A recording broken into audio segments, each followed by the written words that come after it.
Здравствуйте, друзья! Тот, кто меня не знает, меня зовут Дмитрий Томойкин, я являюсь президентом арт-фонда Томойкин. И в этом видео я хочу обратиться ко всему чеченскому народу. И вот почему. Прямо сейчас в моих руках я держу редчайшую саблю, принадлежащую легендарному чеченскому воину и лидеру Ташеф Хаджи. Более того, наша семья и наш арт-фонд решили вернуть этот уникальный раритет обратно на его историческую родину. Это уникальнейшая сабля кавказских мастеров начала XIX века, о которой я не только расскажу вам, но и покажу, как она рубит.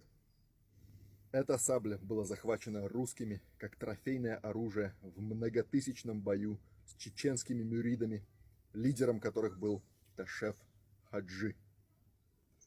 В этом сражении он был сильно ранен и практически пленен. Невероятными усилиями горцы смогли отбить его, но сабля была утеряна, как многие предполагали, навсегда. Мы ее нашли. Я русский, поэтому мне очень приятно иметь такую уникальную саблю в нашей коллекции. Более того, я горжусь, что именно мы нашли ее, изучили и представили всему миру.